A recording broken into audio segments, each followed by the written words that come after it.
Di dalam buku Cindy Adams, Bung Karno, penyambung lidah rakyat Indonesia, Presiden Soekarno pernah berujar, "Ambillah contoh Leimena. Saat bertemu dengannya, aku merasakan intuisi dari hati nurani yang begitu kuat, dan aku tidak pernah salah. Aku merasakan Leimena adalah orang yang paling jujur yang pernah kutemui." Perkataan Bung Karno ini adalah sebuah gambaran bagaimana Johannes Leimena memang bukanlah orang sembarangan. Dia adalah satu-satunya menteri Indonesia yang menjabat dalam berbagai posisi kementerian selama 21 tahun berturut-turut di dalam 18 kabinet kementerian di negara kita tanpa absen. Luar biasa bukan? Seperti yang sudah saya kemukakan di video sebelumnya, yakni jejak kekristenan di dalam kemerdekaan Indonesia, maka kali ini saya akan mengangkat kisah seorang Johannes Leimena sebagai salah seorang representasi Kristen yang berkontribusi bagi bangsa dan negara kita. Jika Anda memperhatikan, saya sedang menunjukkan bahwa kaum minoritas sesungguhnya tidaklah minoritas di dalam kontribusi. Jadi kaum yang dicap minoritas itu justru kaya dengan karya dan pengabdian bagi bangsa ini. Maka seharusnya tidaklah perlu ada narasi mayoritas dan minoritas di bangsa ini. Seakan-akan bangsa ini hanya milik mayoritas, dan minoritas syukur-syukur masih diberikan tempat tinggal. Jadi cukuplah sudah bangsa kita disusahkan oleh segala narasi pemecah belah yang mengadu domba kita. Negara kita adalah negara milik kita bersama, dan negara ini multi etnis, multi agama, dan semuanya punya andil di dalam membangun negeri ini. Jadi semoga video ini menginspirasi kita dengan keteladanan seorang Johannes Leimena, membangkitkan semangat berbangsa sebagaimana semangat yang juga dimilikinya bagi Indonesia. So saksikan video ini sampai habis. So let's make it simple, make it meaningful.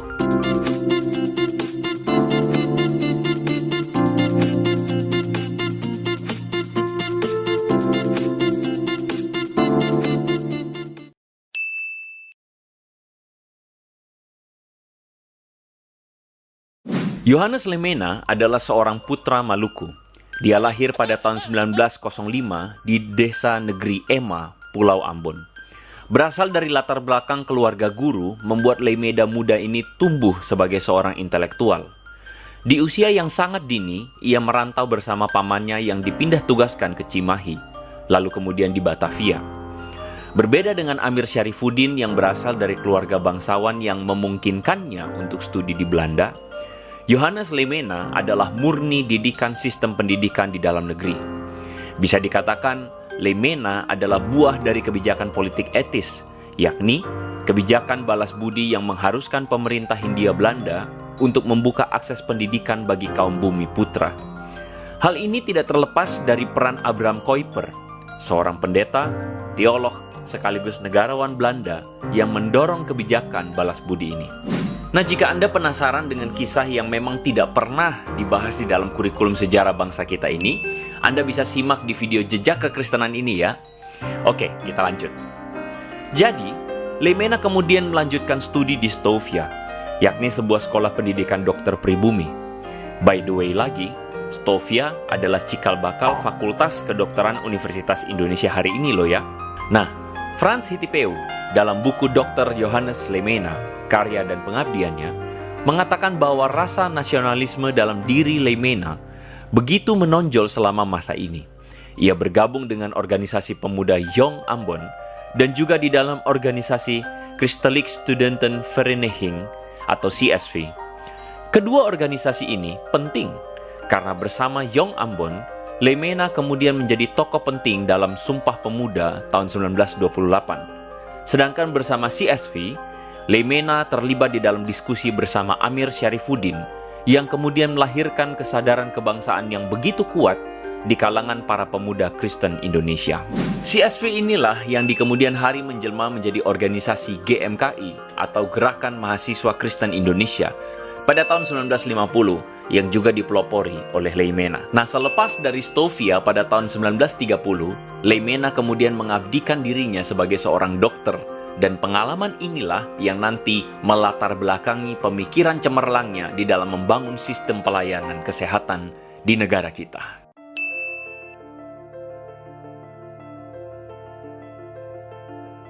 Dikisahkan dalam tulisan Tempo edisi Agustus 2020 dengan judul Ayah Kandung Layanan Terpadu.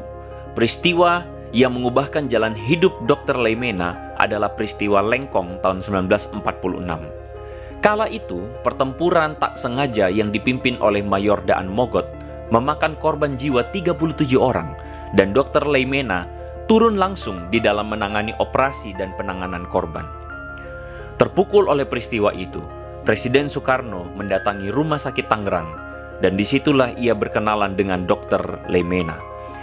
Melihat cara penanganan sang dokter terhadap situasi genting itu, ditambah dengan intuisi terhadap Leimena, Bung Karno yakin bahwa ada sesuatu yang spesial dalam diri Nyong Ambon ini. Itulah sebabnya, 2 bulan sesudahnya, Perdana Menteri Sultan Syahrir menghubungi Dr. Leimena untuk bergabung dengan kabinet sebagai Menteri Muda Kesehatan. Awalnya, Leimena menolak, namun atas bujukan dari Amir Syarifuddin, akhirnya Leimena bergabung. Seperti dikutip dari Historia.id, Leimena sangat terkenal akan kesederhanaan, kejujuran, dan kelembutannya. Yohanes Leimena ternyata sama dengan Muhammad Natsir, yakni sama-sama hanya punya 2 kemeja yang dua-duanya sudah lusuh. Tulis Faisal Basri dan Haris Munandar dalam buku Untuk Republik, Kisah-kisah Teladan dan Kesederhanaan Tokoh Bangsa. Nah, suatu hari beberapa pemuda dari organisasi Kristen hendak bertemu dengan Menteri Leimena di rumahnya. Karena mereka berpikir akan diajak makan besar di rumah seorang menteri, maka mereka sengaja tidak sarapan. Nah, tebakan itu tidak meleset. Mereka memang diajak ke ruang makan. Namun, yang mereka temui di meja makan adalah singkong rebus, sarapan sehari-hari sang menteri dan keluarga. Sederhana banget ya orang ini. Suatu saat ketika dinas di Jogja, Menteri Leimena diketahui enggan menggunakan fasilitas negara dengan tinggal di Hotel Merdeka yang semua akomodasinya pasti ditanggung negara. Basri dan Munandar mengatakan bahwa Leimena tahu benar bahwa para personel Departemen Keuangan harus jungkir balik mengumpulkan dana. Karena itu, ia memutuskan untuk menyewa sendiri dan membagi 1 kamar dengan seorang rekan. Zaman sekarang, mana ada menteri yang kos sekamar berdua demi mengirit pengeluaran? Kejujurannya juga dikenal luas sehingga orang-orang percaya dia tidak pernah bohong atau menggertak. Sampai-sampai Presiden Soekarno menyebut Leimena sebagai orang yang paling jujur yang pernah kutemui. Bahkan, Soekarno dalam kesempatan lain menyebutnya Mein Domine, yang artinya pendetaku. Bukan hanya itu, bahkan sahabat baiknya Muhammad Natsir, tokoh Islam dari Masyumi, juga menyebut Leimena sebagai Menir de Domine atau Tuan Pendeta.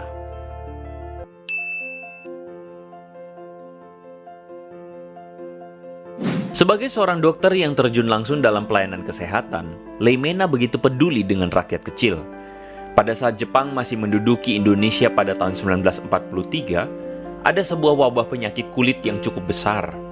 Dr. Leimena kemudian meracik sebuah salep yang ternyata ampuh menyembuhkan gatal dan borok di kulit.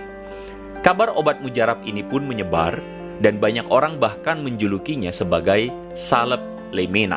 Pada masa baktinya sebagai Menteri Kesehatan, Leimena mulai membenahi sektor pelayanan kesehatan yang carut-marut akibat pergolakan politik dan krisis keuangan Indonesia pada saat itu. Indonesia krisis fasilitas kesehatan, krisis tenaga dokter dan tenaga paramedik. Dan akhirnya, Leimena mencetuskan program Bandung Plan, yaitu sebuah percontohan untuk membangun jaringan pelayanan kesehatan gratis untuk pencegahan dan penyembuhan serta perimbangan fasilitas pelayanan kesehatan di kota dan di desa. Rencana ini terlaksana dan sekarang dikenal sebagai Pusat Kesehatan Masyarakat atau Puskesmas. Jadi tidak heran jika Leimena juga dijuluki sebagai Bapak Puskesmas Indonesia. Hans Pauls dalam buku Merawat Bangsa, Sejarah Pergerakan Para Dokter Indonesia, mengatakan bahwa kepedulian Dr. Leimena yang besar akan pelayanan kesehatan terhadap rakyat kecil itu adalah perwujudan imannya sebagai seorang Kristen karena didorong oleh ajaran Yesus dan cita-cita akan keadilan sosial. Sebagai seorang Kristen, kontribusinya bagi Indonesia tidaklah main-main dan itu tercermin dalam sebuah pidatonya. Umat Kristen adalah bagian mutlak dari bangsa Indonesia. Oleh karena itu, sebagai warga negara, kita harus terlibat langsung dan turut bertanggung jawab atas maju mundurnya bangsa dan negara kita. Dedikasi dan pengabdiannya itu terlihat dari bukti sejarah yang mencatat Leimena sebagai menteri dengan masa jabatan terlama, yakni 21 tahun dengan 18 kabinet berbeda pada era Soekarno. Dia sempat ingin dipertahankan juga oleh Presiden Soeharto sebagai menteri. Namun, Leimena menolaknya secara halus.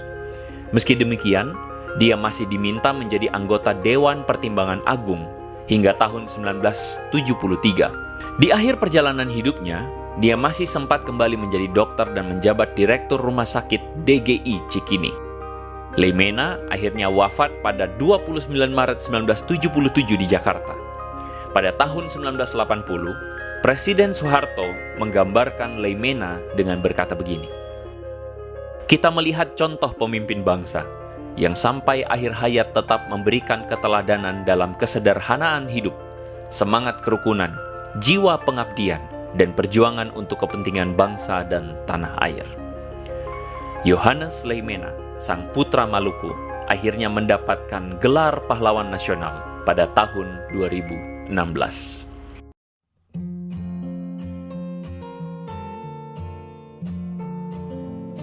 Jadi dari data sejarah yang saya paparkan ini, bagaimana menurut Anda semua?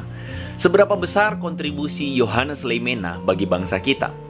Jadi masih bisakah orang yang mengatakan bahwa bangsa ini hanya milik mayoritas dan minoritas cuma numpang saja? Silakan tuliskan komentarmu di kolom komentar di bawah. So, jadi sampai di sini saja edisi Historical Issues kali ini. Ini adalah segmen yang saya tujukan secara khusus untuk mengedukasi setiap kita melalui rangkaian riset data sejarah. Jika ada masukan maupun koreksi, silakan teman-teman tuliskan di kolom komentar di bawah ya. Nah, jika teman-teman ketinggalan edisi tokoh-tokoh sebelumnya, teman-teman bisa mengakses di sini. Nah, jadi saya harap riset ini mencerahkan kita dan menolong kita agar semakin terinspirasi untuk menyatakan iman kita dengan berkontribusi positif bagi masyarakat luas dan bagi kemajuan bangsa kita. Sampai ketemu di video selanjutnya. So make it simple, make it meaningful, make it rich.